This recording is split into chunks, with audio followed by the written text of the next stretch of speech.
So in this video, we'll cover the solutions to practice test 3 for 1231. Once we've shown the solution, we'll look at how this would be marked. Okay, so this is question 1.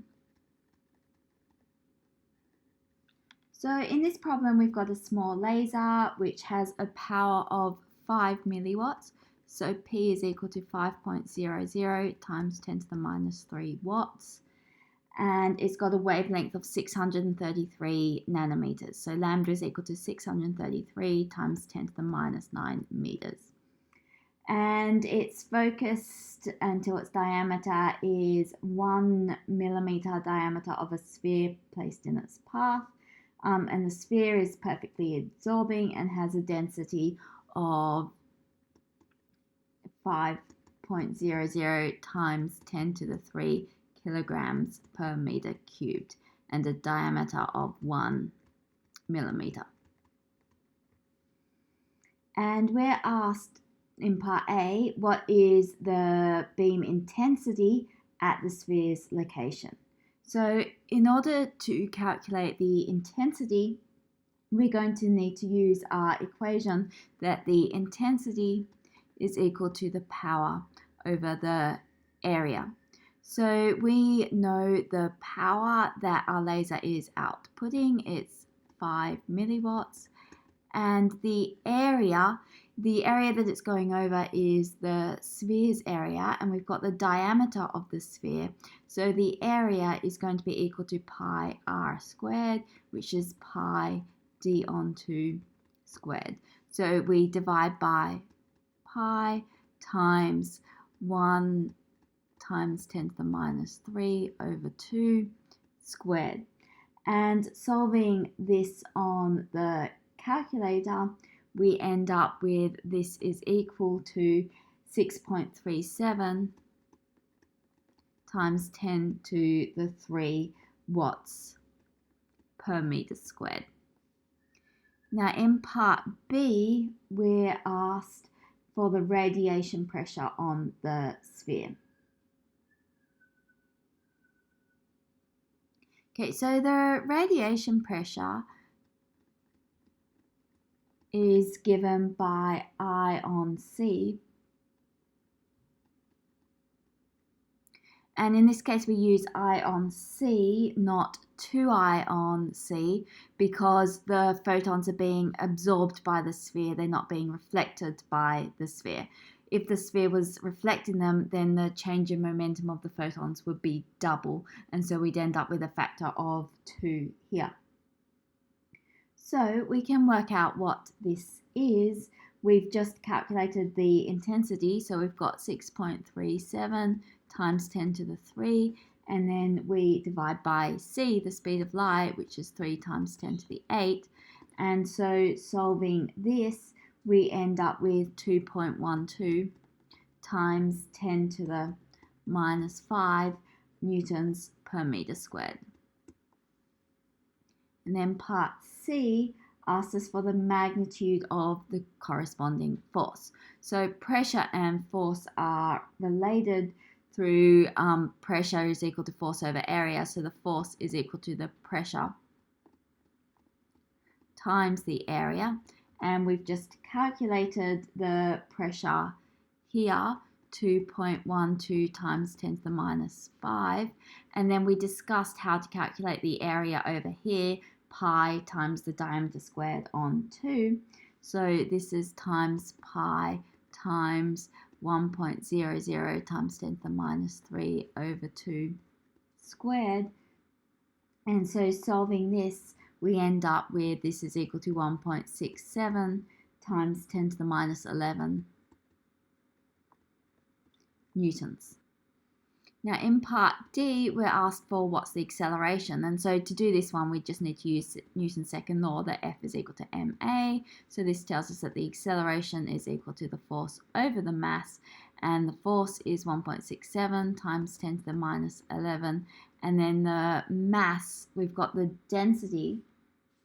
And so the mass is just going to be equal to the density times the volume.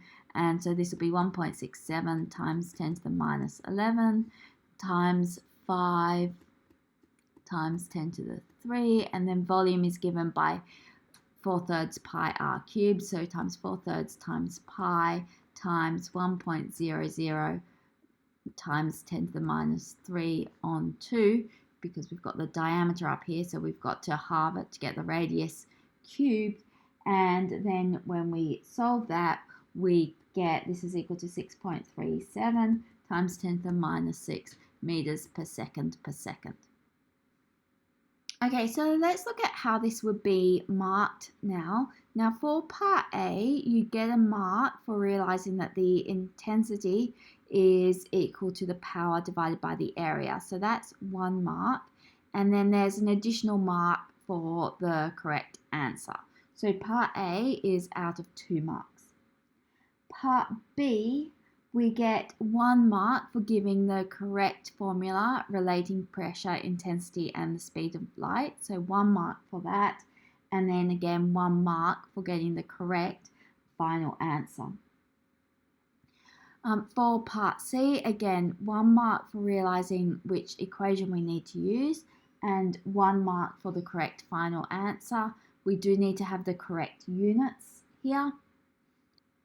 And then for part D, we get 1 mark for having the correct answer. So question 1 is out of 7 marks.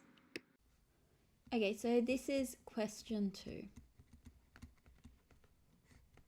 So in this question, we've got, we're at the beach and we've got water, which has a refractive index of 1.33. And in the first part of the question, we're asked to calculate Brewster's angle for light reflected off water, and we may assume that the refractive index of air is 1. So in this case, we can just use our formula for Brewster's angle, which tells us that tan of Brewster's angle is equal to n, where n is the refractive index of the medium that it's being reflected off, assuming that the other medium's air, which it is in this case. And so we can say, well, Brewster's angle is going to be the inverse tan of 1.33, and solving that, we end up with 53.1 degrees as our Brewster's angle. Now in part B, it asks us use a diagram and words to explain what happens to light incident on water at Brewster's angle. So let's draw our diagram here. So we've got our incoming light ray. Now in the incoming light ray, this is unpolarized light. So we've got some which is polarized in and out of the screen, and we've got some which is polarized perpendicular to the direction it's traveling. So how we can show that is here's the light polarized perpendicular to the direction it's traveling, and here's the light polarized in and out of the screen. So we've got both polarizations existing here.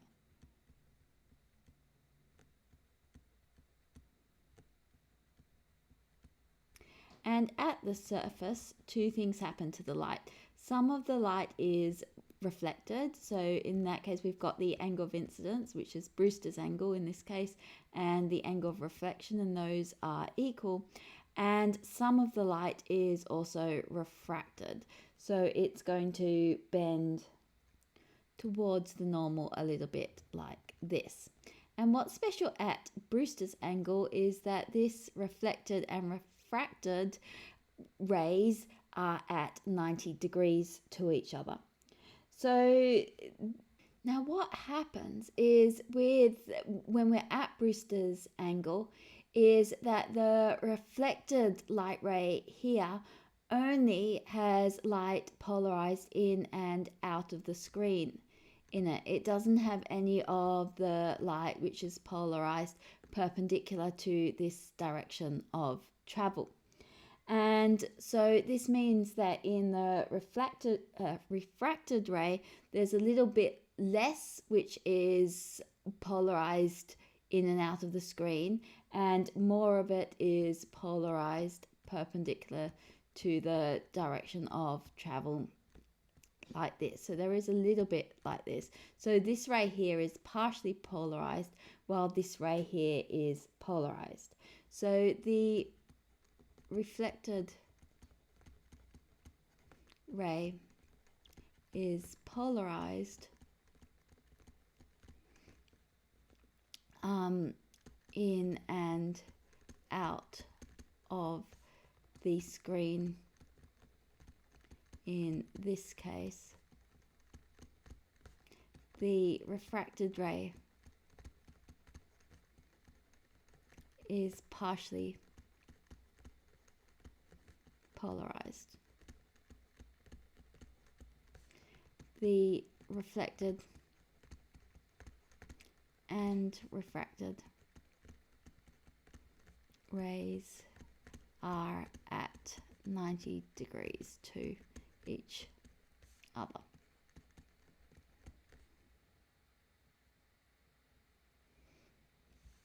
Okay, and then in part C, we're told at a particular beach at a particular time near sundown, the horizontal component of the electric field vector is 2.3 times the vertical component. So let's write EX, the horizontal component, is equal to 2.3 EY. A standing sunbather puts on polarizing sunglasses. The glasses eliminate the horizontal field component. So glasses eliminate EX. And then in part C, we're asked what fraction of light intensity received before the glasses were put on now reach the sunbather's eyes. So because EX is eliminated, this tells us that only EY reaches the eyes. So we can work out, well, what fraction of the total electric field reaches the eyes. E total is given by the square root of EX squared plus EY squared. And then what we'll do is we'll substitute in for EX here. So this is equal to the square root of 2.3 EY squared plus EY squared, which is equal to, let's pull EY squared out the front, and because it's got a square root, that becomes EY. So we've got EY times the square root of 2.3 squared plus 1 squared. And so this is equal to 2.5 EY. So therefore the percentage of field that gets through is equal to EY over E total, which is equal to EY over 2.5 EY. And so that is equal to 2/5 or 40%. But we weren't asked for the fraction of the electric field. What we were asked for was the fraction of the light intensity. So intensity is proportional to the electric field squared. So in this case, it's 2/5 squared of the light which gets through, which is 4 on 25. So that's the fraction of the intensity that gets through. Part D, we're now told that the sunbather, still wearing the glasses, lies on his side. What fraction of the light intensity received before the glasses were put on now reaches his eyes? Okay, so let's draw a little diagram. Initially, he was standing up and we had it polarized vertically like this, and so EY was getting through.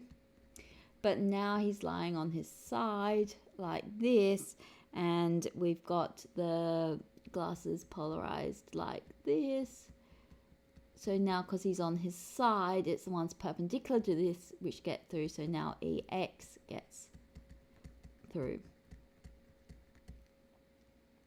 So the amount of electric field that gets through is given by EX over E total.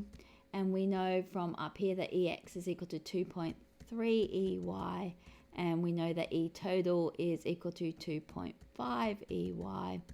And so this tells us that 92%, or we can write as 23 over 25 of E gets through. But we're asked once again for the intensity, so the intensity is proportional to E squared, and so we need to square this, and so we've got that 23 over 25 squared, which is equal to 85% gets through.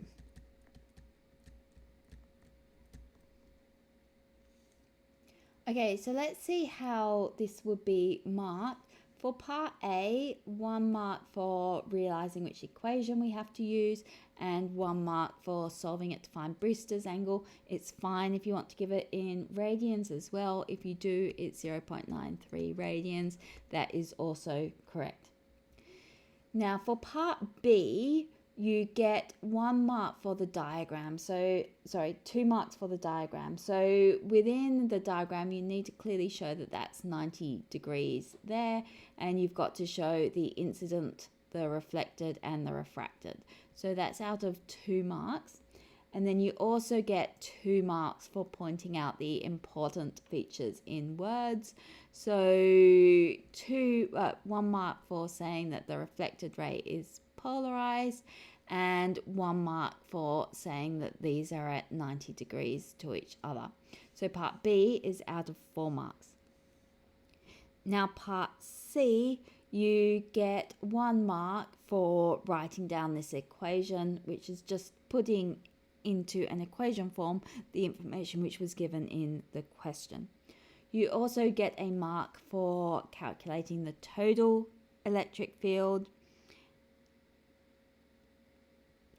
and then you get a mark for calculating the proportion of the electric field that gets through, and then another final mark for calculating the percentage of the intensity rather than the electric field that gets through. So part C is out of 4 marks. Now for part D, it's 1 mark for realizing that EX will get through. It's 2 marks for calculating the amount of electric field that gets through, and then 1 final mark for converting it to an intensity. So in total, question 2 is out of 2 plus 4 plus 4 plus 4, which is 14 marks. Okay, so this is question 3. So in this question, we've actually got 3 slits. So we've got, sorry, this isn't very well drawn, but this middle slit is 4 times the width of these 2 outer slits here. And then we've got a screen, which is a really long way away. And what we're considering is how bright this screen is at an angle theta with this line here. And we're told that we can denote the intensity of the radiation from the outer slit, so that's this one and this one, at the center of the screens is I0. And in part A, we're asked what would be the relative intensity of the wave from the middle slit, which is 4 times as wide, compared to the intensity of the light coming from the outer slits. Okay, and then in part A, we're asked what would be the relative intensity of the wave from the middle slit compared to the intensity of the waves from the outer slits at the center of the screen if the plane wave is incident on all the slits. So we've got a plane wave coming in, so we've got the same intensity of light which is incident on each of these slits. Now because this middle slit is 4 times as large as the outer slits, it's going to let 4 times as much light through. So as middle slit is 4 times as wide, it lets 4 times as much light through.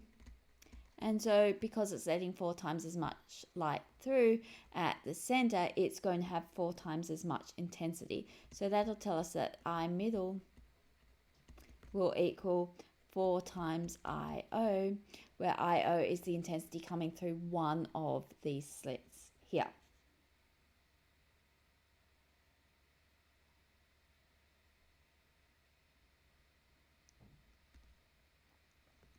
Now part B says what are the relative electric field amplitudes, and this one, once we've got the relative intensities, it's not too hard because we know that intensity is proportional to the electric field squared. So if the middle intensity is 4 times the outer intensity, the middle electric field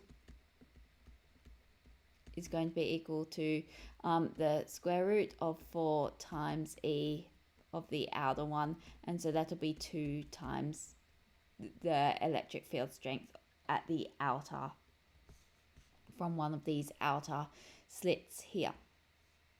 Now part C asks us to derive an expression for the phase difference between the 3 interfering waves at point P. So when we've got this angle theta here, this is point P up here, and we want to know, well, what's the phase difference coming from each of these different slits here. So let's draw ray 1 coming from slit 1, we've got ray 2 coming from slit 2, and we've got ray 3 coming from this third slit down here. Now in the question,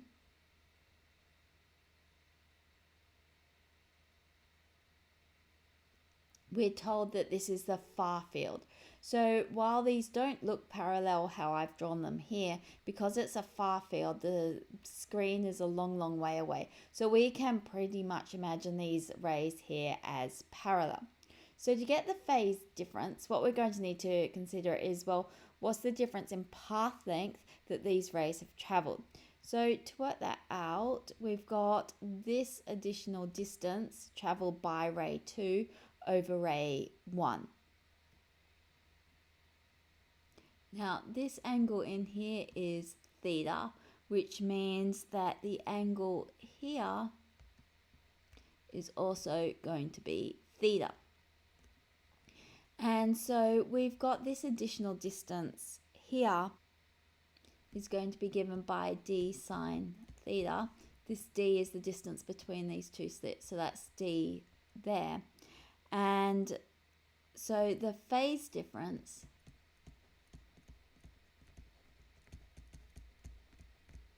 is going to be equal to 2 pi times the additional path length that's traveled, which is d sine theta, divided by the wavelength of the light.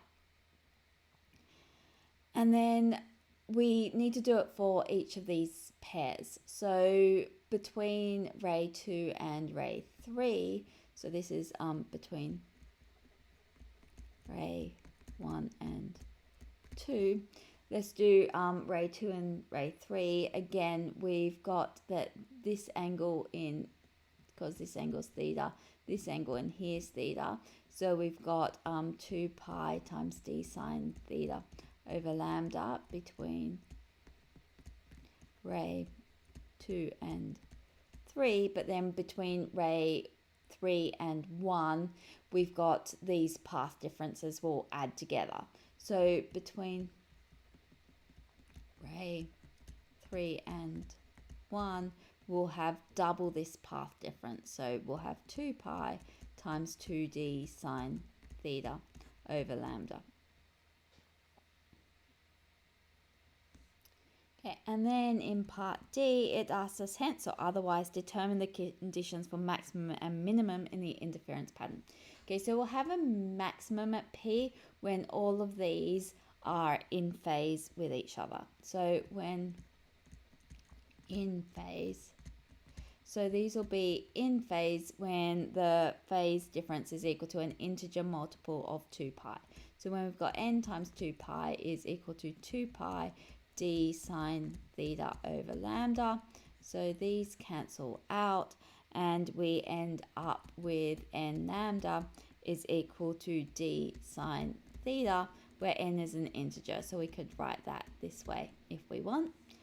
Now it's going to be out of phase when it's travelled an extra half wavelength from this middle slit to these outer slits, because then this middle one is going to be totally out of phase. So that will happen when we have n plus a half lambda is equal to d sine theta, for n is an integer. So this is out of phase. Okay, so let's have a look at how this would be marked.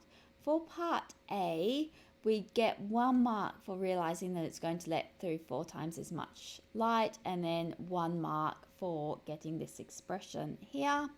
For part B, 1 mark for relating the intensity and the electric field strength, and then 1 mark for giving the expression for the electric field strength. Now for part C, we'll get 1 mark for our diagram and realizing that though they don't look at these are actually parallel, and then 1 mark for these ones here, and 1 mark for the difference between ray 1 and ray 3. And then for part D, 1 mark for the in phase expression and 1 mark for the out of phase expression. So in total, we've got 2 plus 2 plus 3 plus 2, which gives us 9 marks for question 3.